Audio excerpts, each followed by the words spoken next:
They say you shouldn't meet your heroes, which is not difficult given that most of mine died 200 years ago. However, I do have some heroes of a much more modern kind, and in today's video, I'm off in search of one of them.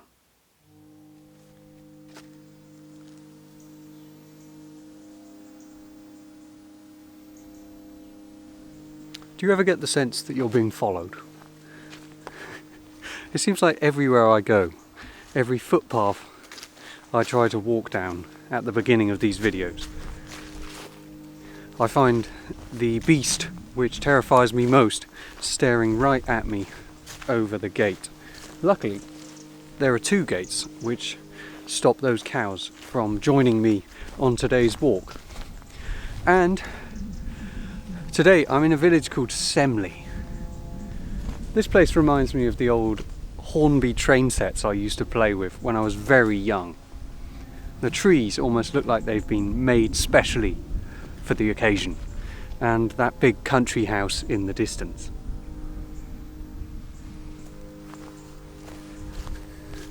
You probably can't hear, but I can just hear a church bell.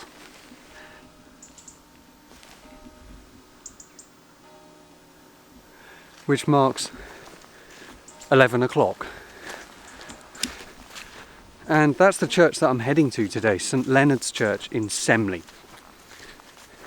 I've never been to Semley, but I've known about it for a long time because it's the home of one of my musical heroes. And for some very personal reasons, I can't wait to investigate this church. Let's go and see. Semley is about 3 miles northeast of Shaftesbury, on the very edge of Wiltshire. The views here are spectacular, as they are in so many parts of this county, and I'm always pleased to explore new places. But this village is especially interesting to me, because one of my favourite musicians lived here for more than 4 decades. I've come to St Leonard's Church to find him.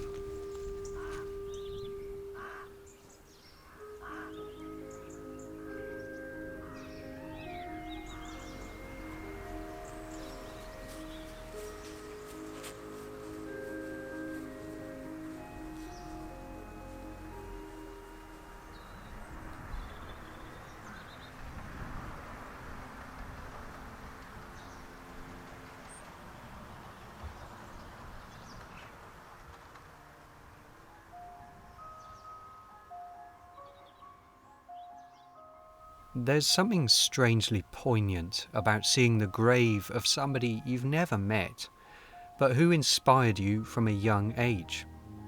An immensely successful musician, but his time has come and gone. All the while, the birds fritter about on the weather vane, unaware of any of the business of humankind.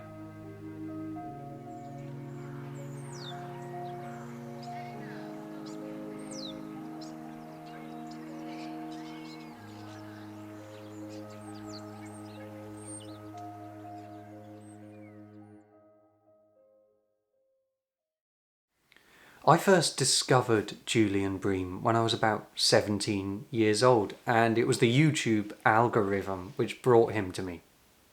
At the time, I didn't realise that he was still playing and still lived not far from me in Semley and then later in Donhead St Andrew. But it seems that by the time I was fully aware of his genius, I just missed him. He was a fantastic guitarist, but his technique on the guitar seemed to transcend his own instrument. It was extremely inspiring. He was always very well practiced, very precise with his fingers, and yet the performance was never perfect. Because perfection is the most boring trait in any kind of music. So I believe that it was from Julian Bream that I first learnt the beauty of imperfection. With that in mind, in Semley, I really wanted to pay tribute to him with some appropriate music on the church's organ. But today at least, it seemed like somebody else had beat me to it. Listen carefully.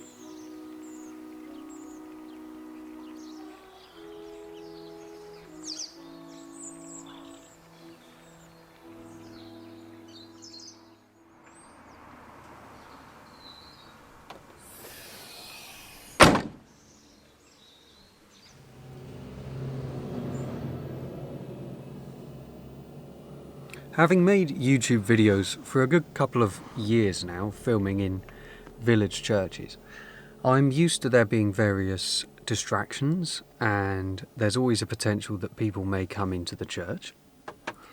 However, on this occasion, I think that the problems mean I can't really finish what I was planning to do, because first of all I got there and the organist was practicing, which is a lovely sound. It's so tranquil listening to somebody playing the organ in a church when you're outside in the graveyard. It really adds to the atmosphere. But the other problem, which I've just seen, is that a long line of young children from next door's St. Leonard's School have just marched down the path with pieces of paper in their hands, which I assume are some kind of orders of service, and straight in the church door. So I don't think there's much chance of me actually playing the organ in the church. However, I have a phrase, and that phrase, my friends, is... what was it? With necessity comes opportunity. An opportunity, firstly, for a cup of coffee. But more importantly, for a slightly different way of doing things. On Julian Bream's grave, it said, "Come, heavy, sleep." And I've had the chance to research that here in the campervan. And it is the title from a song by John Dowland from 1597. John Dowland played the lute, and so did Julian Bream. But it's also a beautiful phrase, isn't it? Come, heavy, sleep. And I'd like to read you the poem from which those lines are taken. Come, heavy sleep, the image of true death, and close up these my weary weeping eyes, whose spring of tears doth stop my vital breath, and tears my heart with sorrow's sigh-swollen cries. Come and possess my tired thought-worn soul, that living dies till thou on me bestole. Words first published in 1597 with Dowland's music. Now, I think what we should do is head home to have a look into Dowland just a little bit more, perhaps at the Viscount, and then when I come back here, hopefully it'll be quieter and we can put the organ through its paces. It's a William Hill & Sons organ, so it's a really good one. So better luck next time.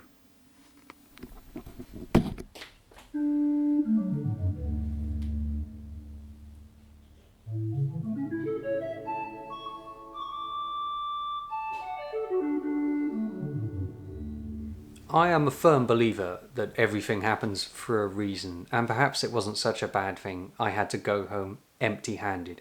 Don't worry, I did go back to the church. But this just gave me an opportunity to get back to the Viscount organ, to do some practice inspired by what I'd seen so far. And as well as that, I managed to start writing some new music, which was in fact based on a piece by John Dowland called Orlando Sleepeth, originally composed for the lute.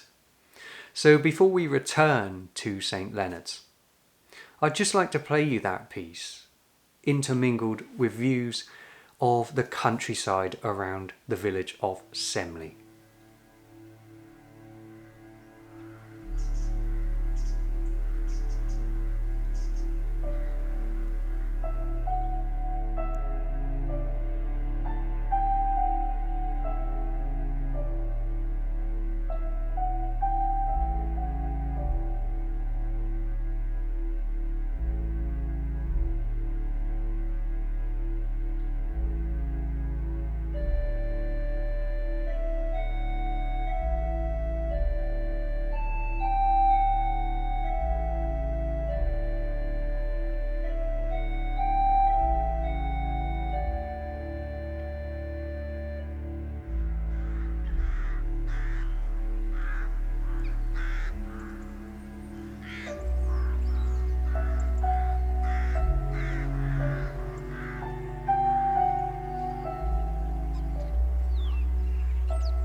It's interesting coming to a church to see a grave and paying homage to a dead person, and yet simultaneously hearing the sound of screaming children in the playground next door. Life goes on. And now I understand why I couldn't get into the church yesterday, because those children were rehearsing for a harvest festival service this morning. But now I think I have complete peace inside St. Leonard's Church, and the reason I'm here is to show you this pipe organ, which is magnificent. This is a fantastic musical instrument. It's just as well, really, to pay homage to Julian Bream, because we need a really good organ to do the music justice. And this certainly is one of those. This is an organ by William Hill and Sons. It probably dates from around the time that this church was built. The chancel was built first, entirely at the expense of the vicar at the time, back in 1866, and then the rest of the church was designed around it under the direction of quite a famous architect called T.H. Wyatt. There was a building here before, but I'm afraid to say that was demolished in the process. However, it does give us a rough date for the organ, doesn't it? Because we know that William Hill and Sons were active end of the 1860s into the 1870s. And that was the time period around which many of the organs I've played by this builder were built. I'm sure this is no exception. Hill and Son, London, and it has a fantastic specification for a village church organ. 2 manuals, large straight pedal board, not a concave one, and what I notice immediately is the trumpet. You hardly ever get those in village churches. It's a very loud, strident sound, and it's on the swell, which is unusual because the trumpet would normally be on the grate.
Tallis's third mode melody, arranged for the English hymnal by Ralph Vaughan Williams.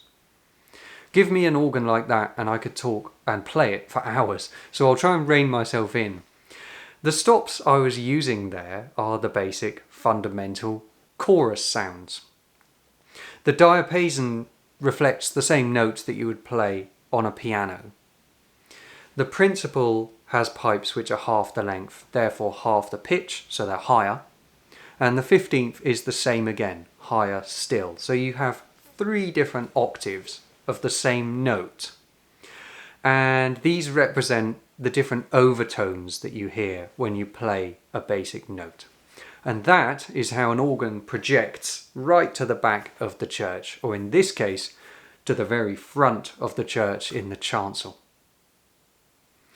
As well as these chorus sounds, organs have reeds, like that fantastic trumpet, and also strings and flutes. These stops are hard to record on YouTube. Flutes are difficult because they tend to sound quite muffled. They're quite quiet and often overpowered by the blower. Strings are even quieter.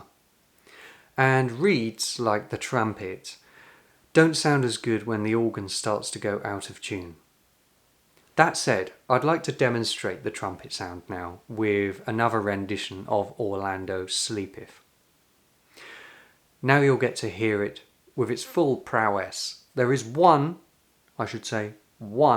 small wrong note in this rough performance, but I hope you enjoy it nonetheless.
Orlando Sleepeth by John Dowland. I'd like to play another piece of Dowland now, and it's perhaps the most appropriate one because it's called Come Heavy Sleep. I remember watching a documentary about Julian Bream where he recalled an outdoor performance that he gave when he was very young. In order to avoid having any page turns, he sellotaped each sheet of music together so that he had a great 8-pager, which he then placed on the music desk ready for the performance. Unfortunately, while he was playing, there was a huge gust of wind and the whole lot was blown off onto the floor. He did what almost any musician would do in these circumstances, which is to improvise like crazy, until a figure stood up from the audience and, quick as lightning, placed all the music back on the music desk. He looked up and it was Benjamin Britten. Britten would go on to write a piece especially for Julian Bream. It was a set of variations on the Dowland song Come Heavy Sleep. and I'm sure that's the reason it's inscribed on Bream's gravestone.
Come Heavy Sleep by John Dowland.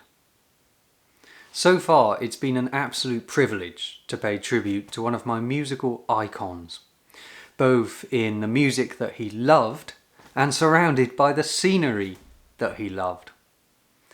If you're new to this channel, then do remember to subscribe. It doesn't cost you anything. It just makes sure that you're notified as soon as my next video goes online. It also helps spread my work to a wider audience, so it helps me out too. I do cover lots and lots of miles on this channel, especially this week. So if you enjoy my travels, you might like to consider leaving me a small donation if you'd like to. If you look underneath the screen there, you'll see a link.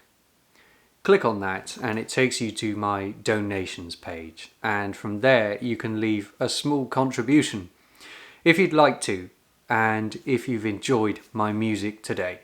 Thanks so much. Let's end with one more hymn. This is one of my favourite ancient hymn tunes. It has a real enthusiasm and excitement about it. It's by a composer called Orlando Gibbons. I'll see you next time. I hope you have a fantastic week ahead of you. Cheerio.